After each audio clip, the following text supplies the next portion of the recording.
বলছি, আমি না একটা বিষয় কিছুতেই বুঝতে পারছি না। কি বিষয় বলুন? আমি এখন আপনার সব প্রশ্নের উত্তর দেব। আস্তে আস্তে নীলকে বলল কমলেশ। আপনি কি এই বাড়িতেই থাকেন, নাকি মাঝে মাঝে এখানে আসেন? খুব আস্তে আস্তে কমলেশকে জিজ্ঞেস করলো নীল। আসলে আমার পরিবারের সবাই কলকাতাতেই থাকে, কিন্তু এটা আমি এখন বিজনেসের কাজে ব্যবহার করছি। কেন, কিছু সমস্যা হয়েছে নাকি? কৌতূহলী হয়ে জিজ্ঞেস করলো কমলেশ। না, কোনো সমস্যা নয়। আপনার কি এমন কেউ চেনা আছে যারা বাস্তুশাস্ত্র জানেন? সে কারণেই কাজকর্মগুলো এখান থেকেই করেন আপনি?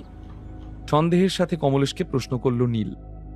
হুম, ওরাই বলেছিল যে জায়গাটা ভালো, তাই কিনেছিলাম।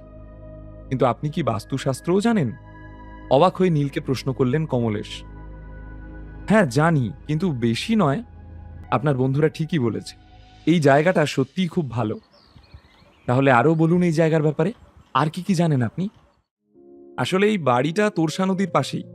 বাড়িতেও পুকুর রয়েছে। তার সাথে বাড়িটির পূর্ব দিকে মুখ করা। সূর্যের প্রথম আলো সোজা আপনার দালান দিয়ে ঘরে প্রবেশ করে। আর সূর্যাস্তের সময়ও আপনার বাড়ির পেছনের বারান্দায় রোদ পড়ে। মানে আপনার বাড়িটা সূর্যের রশ্মি দিয়ে ঘেরা। ভীষণ পজিটিভ ভাইব আছে বাড়িটাতে। আপনার লাক ভীষণ ভালো। হাত নাড়িয়ে বেশ অনেকক্ষণ ধরে বাড়িটা সম্পর্কে এক্সপ্লেইন করলো নীল। বাহ, খুব ভালো। আপনি তো মশাই দারুণ মানুষ। আমার বন্ধুরাও আমাকে এই একই কথা বলেছে। ওরাই আমাকে এখানে বিজনেস করার পরামর্শ দিয়েছিল। এখান থেকে কাজ করেই আমার বিজনেস আরও ফুলে ফেপে উঠেছে। অবাক হয়ে নীলের দিকে তাকিয়ে বলল কমলেশ। এটা শুনে নীল কমলেশের দিকে তাকিয়ে রইল। আমার মনে হচ্ছে গত কয়েক বছর ধরে আপনার বিজনেস ঠিকঠাক চলছে না, তাই তো? আপনি কি করে জানলেন?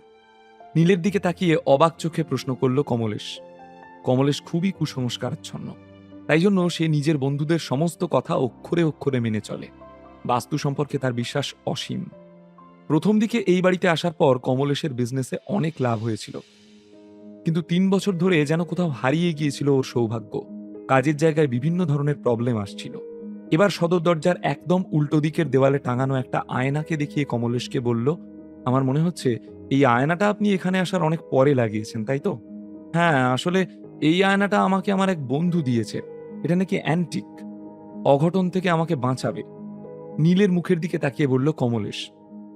এই আয়নাটার জন্য বাস্তুতে কোনো দোষ দেখা দিল নীলবাবু? বেশ চিন্তিত হয়ে প্রশ্ন করল সে। এটা একটা অ্যান্টিক আয়না, এতে কোনো সন্দেহ নেই, কিন্তু এটা সঠিক জায়গায় রাখা হয়নি, তাই সৌভাগ্যে বাধা। কারণ দরজার উল্টো দিকে থাকায় সূর্যের আলো এতে রিফ্লেক্ট করে বাড়ির বাইরে চলে যাচ্ছে। আপনি শুধু আয়না রাখার জায়গাটা বদলে দিন, তাহলেই হবে। নীলের কথা শুনে ওর দিকে এগিয়ে এসে কমলেশ বলল, আপনি আমাকে বাঁচালেন, থ্যাংক ইউ। আমি তো ৩ বছর ধরে ভাবছিলাম যে আমারই হয়তো কপালটা খারাপ। আমি আশাই করিনি যে এটা কারণ হতে পারে। আমার এত প্রশংসা করতে হবে না, যা জানি তাই বলি। আচ্ছা, তাহলে আমি আজ আসি। মুখে হাসি নিয়ে বলল নীল। ঠিক আছে, আমি আপনাকে ছেড়ে আসছি, নীলকে বলল কমলেশ। আরে না না, আপনি আবার কষ্ট করবেন কেন? আপনি এক্ষুনি ওষুধটা খেয়েছেন, একটু আরাম করুন। দেখুন আপনার শরীরে কোনো পরিবর্তন এলো কিনা। শুধু কাউকে একটা বলে আমাকে হাসপাতালে পৌঁছে দেওয়ার ব্যবস্থা করুন। এরপর কমলেশকে বিদায় জানিয়ে বাড়ির বাইরে চলে এলো নীল। হাসপাতালে পৌঁছে নীল দেখল যে হিরেনের জ্ঞান ফিরে গেছে, আর পাশে বসে জয়ন্তী ওনাকে ডালিয়া খাওয়াচ্ছেন। নীলকে দেখে চেয়ার থেকে সঙ্গে সঙ্গে দাঁড়িয়ে পড়ল ডক্টর সুজাতা। নীল, তুমি এসে গেছো? নীলের দিকে তাকিয়ে প্রশ্ন করল সে। আপনি এখনো এখানেই আছেন? অবাক হয়ে হাসপাতালের নতুন ডিরেক্টর সুজাতাকে প্রশ্ন করল নীল। ডিরেক্টর হওয়ার পরেও সুজাতার কাছে এত সময় আছে, এটা দেখেই অবাক হয়ে গেল নীল। আসলে আমি তোমার বাবার চেক আপ করতে এসেছিলাম। তোমাদের কিছু প্রয়োজন রয়েছে কিনা সেটাও খোঁজ নিচ্ছিলাম। এ কথা বলতে বলতে চোখ মুখ লজ্জায় লাল হয়ে গেল সুজাতার। এখন তুমি চলে এসেছো, আমার আর এখানে কোনো কাজ নেই, আমি আসছি। সুজাতার রিয়াকশন দেখে আরো অবাক হয়ে গেল নীল। হিরেনের কেবিন থেকে চলে যাওয়ার সময় সুজাতা পিছন ফিরে নীলের দিকে তাকালো আর ভাবল, সত্যি কি এই মানুষটা এত পাওয়ারফুল? সুজাতা চলে যেতেই হিরেন নীলকে ডেকে বললেন, নীল, এখানে এসো, তোমার সঙ্গে কিছু জরুরি কথা আছে। বাবা, এখন এসব কিচ্ছু না, তুমি আগে সুস্থ হও, তারপর তোমার সব কথা শুনবো। নীল জানতো যে হিরেন কোন ব্যাপারে ওর সঙ্গে কথা বলতে চাইছে, তাই বাবার হাত ধরে কথাটা বলল নীল। রায়চৌধুরী পরিবারকে নীল আর ক্ষমা করতে পারবে না।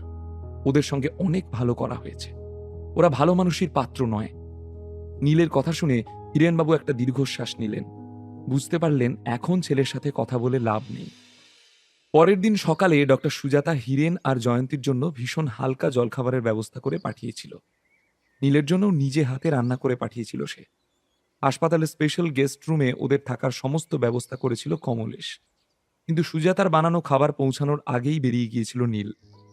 গতরাতের ঘটনা এতক্ষণে নীলের ঠাকুরদা শশাঙ্কবাবুর কান অবধি পৌঁছে গিয়েছে। উনি একটা জরুরি কাজের জন্য অর্ণবের বিয়ের অনুষ্ঠানে থাকতে পারেননি, দেশের বাইরে ছিলেন। সবকিছু শোনার পর কণিকা আর ওর ছেলে রক্তিমের উপর খুব রাগ করলেন শশাঙ্কবাবু। এতটাই রাগ যে একবারও ওদের সাথে কথা বললেন না, মুখ দেখলেন না। ধীরেনকেই এই ব্যাপারটা হ্যান্ডেল করতে বললেন। ওনার বিশ্বাস ছিল যে নীল রায়চৌধুরী পরিবারের সঙ্গে এরকম করতে পারবে না, পরিবারকে ডুবতে দেবে না। আজ সকালে রায়চৌধুরী বাড়িতে সবাই জড়ো হয়েছিল। সকলের মুখগুলো ছিল দেখার মতো, মুখ ভার করে সবাই কারোর জন্য অপেক্ষা করছিল। ঠিক সেই সময় রায়চৌধুরী বাড়ির সদর দরজা দিয়ে ভেতরে বসার ঘরে ঢুকল নীল। নীলকে দেখে লাফিয়ে উঠে রক্তিম বলল, ওই দেখো আবার চলে এসেছে। তোমার দেখছি সত্যিই লজ্জা নেই, আবার এখানে চলে এসেছো। তোমার শরীরে রায়চৌধুরী পরিবারের রক্তই আছে তো? আমার তো সেটা মনে হচ্ছে না। না হলে নিজের পরিবারকেই ডোবানোর জন্য এভাবে উঠে পড়ে লাগবে কেন? ঘেন্নার নজরে নীলের দিকে তাকিয়ে বলল রক্তিম, তুমি আর রায়চৌধুরী পদবিটা ব্যবহার করো না, তুমি এর যোগ্য নও। আমরা তোমার মুখও দেখতে চাই না, চলে যাও এখান থেকে। রায়চৌধুরী পরিবারের জ্ঞাতি গোষ্ঠী সবাই ঘেন্নার নজরে নীলের দিকে তাকিয়েছিল, কিন্তু তখনও শান্ত ছিল নীল। এত কটু কথার কোনো জবাব দিল না, শুধু ধীরেনের দিকে তাকিয়ে বলল, কাকা, তোমার হয়তো মনে আছে আমি বলেছিলাম যে আমি আজ আসবো। একদিন সময় দিয়েছিলাম, সময় শেষ হয়ে গেছে। টাকা তৈরি আছে তো? নীল ভেবেছিল যে আজ দাদুর সঙ্গে দেখা হবে, কিন্তু রায়চৌধুরী বাড়িতে এসে নীল এখনো পর্যন্ত শশাঙ্কবাবুকে দেখতে পেল না। তাই ধীরেনের সঙ্গে কথা বলে সমস্তটা সেটেল করতে চাইল নীল। এদিকে নীলের কথা শুনে গোটা হলে ফিসফাস আওয়াজ হতে লাগলো। কেমন ছেলে রে বাবা, বংশের কুলাঙ্গার, নিজের মানুষের সাথে কেউ এমন করে নাকি? এই বাড়ির নাম ডোবালো, ওর রক্তে দোষ আছে। মিলিয়ে নিও নীল, এর ফল কিন্তু ভালো হবে না, নরকেও ঠাঁই হবে না তোমার। পরিবারের সদস্যদের মুখে এসব কথা শুনে রাগে দুঃখে কাঁপতে লাগলো নীল। এদিকে ধীরেন নিজের হাতটা উপরের দিকে তুলে সবাইকে শান্ত হওয়ার পরামর্শ দিল। তারপর নীলের দিকে এগিয়ে গিয়ে বলল, নীল, তুমি এরকম করলে রায়চৌধুরী পরিবার ব্যাংকরাপ্ট হয়ে যাবে। তুমি কি এটাই চাও? মাথা নিচু করে প্রশ্ন করল ধীরেন। বিনামূল্যে গল্প শুনতে নিচের ইনস্টল বাটনে ক্লিক করুন এবং পকেট এফএম ডাউনলোড করুন। লিঙ্কটি রয়েছে ডেসক্রিপশনে।